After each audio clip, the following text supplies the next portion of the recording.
Bopis is just like something I feel like you would have to force feed me to eat it on a regular basis. Like, I'm sorry I said it. I'm not a huge fan of just pounding chopped innards. If I'm starving, syempre, kakain ko yon, diba? But I'm not starving, clearly.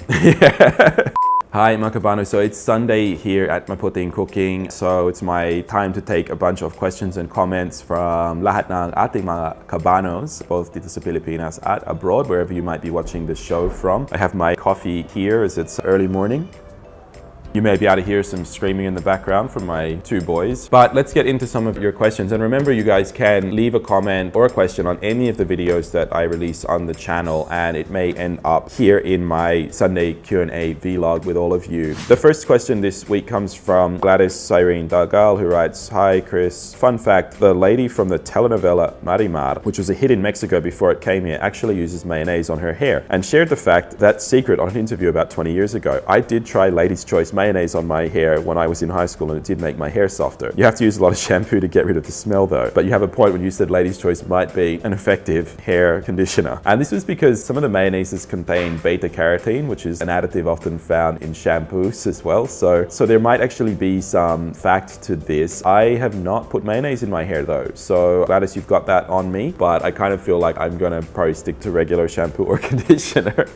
Thank you for sharing that. Next one comes from Zech, or JC, I'm going to pronounce that. "Hi Chris, is the onion caramelized on purpose? I wonder why both the onion and garlic are usually over fried in the Philippines. Is this a mistake, or maybe that's the way it should be?" I mean, normally I find with Philippine cooking, you're cooking your onions at least through to their point of being translucent. And that's sort of when I guess they're cooked and they no longer have those really strong aromas and that flavor that's going to leave a bad taste in your mouth for days, with the onions in particular. At that point, they're kind of, I guess, still a savory flavor. When you start to caramelize your onions and cook them to the point of caramelization, normally you're starting to introduce sweetness, particularly if you caramelize with a little bit of sugar. So they'll normally be a little sweeter, but if they start to get some burnt crispies on them, they can also add a little bit of bitterness to the dish as well. So typically I think with stir fries, I would just cook through to about translucent before adding the rest of the vegetables. So I guess it partly comes down to the flavors you're trying to get in the dish, and partly comes down to personal preference when you're cooking. Next one comes from Grace Montalvo, who writes, "Chris, can you please share your mayo recipe? Great review. Thanks very much. I might make this the next time I'm cooking and doing some videos, like how to actually whip up a mayonnaise from scratch, because it is something that's used quite often in Filipino dishes, or even just as a palaman for, say, pandesal. And there's a massive difference in having a real homemade mayo versus a store-bought factory mayo. It's surprisingly easy to make it, and once you know how to do it, you'll find yourself just going, I'm just gonna whip up my own mayonnaise." Thanks for the comment. The next one comes from Keith Henry, who writes, "I like your recipe. What brand of Cantore noodles do you use?" So I think when I'm making my pancit canton, I would usually just like buy the generic noodles from the market, which don't really necessarily have a brand, or they're not like a mass national brand. Our next question comes from Mythos Realon, who writes, "Have you ever tried sinigang na corned beef?" Yes, I have. I've had it in some restaurants here, and I'm a big fan of this, but probably not like the tin corned beef, but like yung proper na chunk of corned beef from a real fillet of beef. I think beef and tamarind is one of the best combinations out there. I'm a huge beef rendang lover for that reason. I love spicy, sour meets beef. So sinigang na corned beef gives me a chance to recreate that combination, but with Filipino flavors. Super sour, super spicy, super beefy combination. So I like get a big piece of chili, a big piece of beef, and lots of soup, hot white rice, and it's delicious. So yeah, I have tried it, love it. Thanks for the comment. Chris, have you tried to cook and taste Bopis? So cook it, not yet. Taste it. I have tasted once. This is like chopped up pork liver, innards, like all the fun parts of the pig, I guess, and then with some vegetables. Bopis is just like something I feel like you would have to force feed me to eat it on a regular basis. Like, I'm sorry I said it. I'm not a huge fan of just pounding chopped innards. If I'm starving, syempre, kakain ko yon, diba? But I'm not starving, clearly.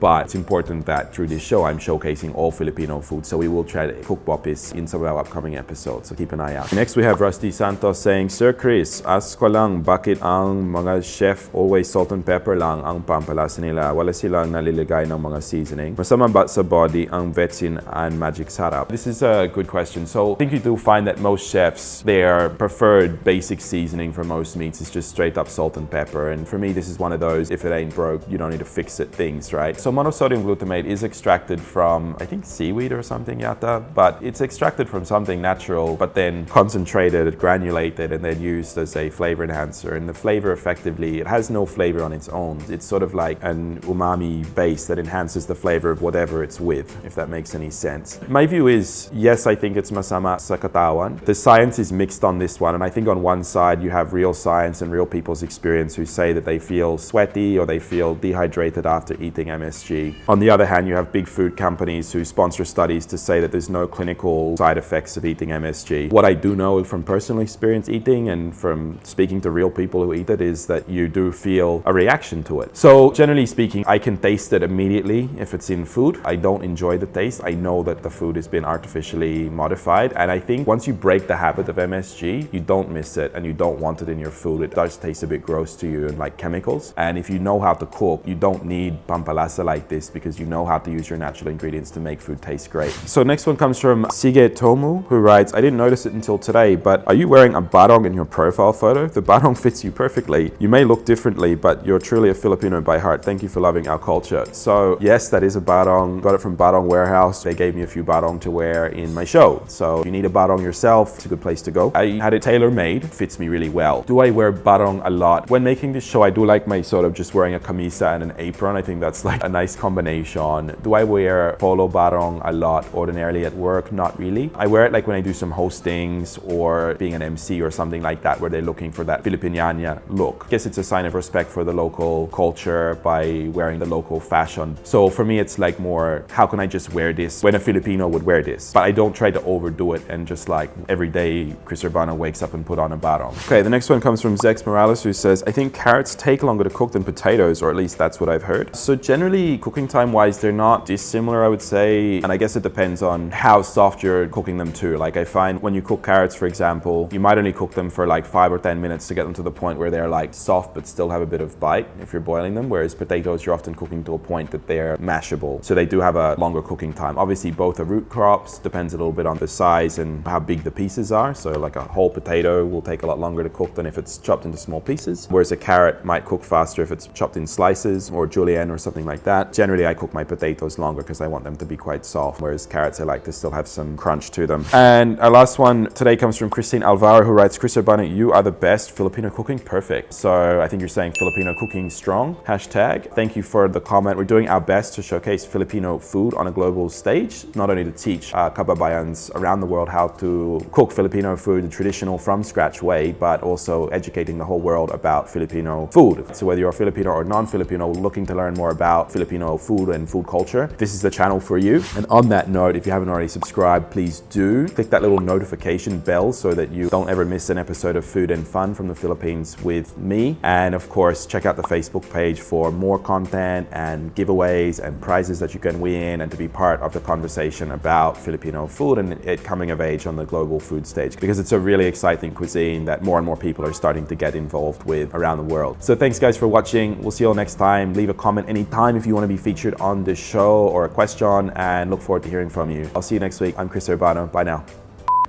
In one sitting, and I'm just like cutting a piece. Yes. Lucky that was not open. It only spilt a bit.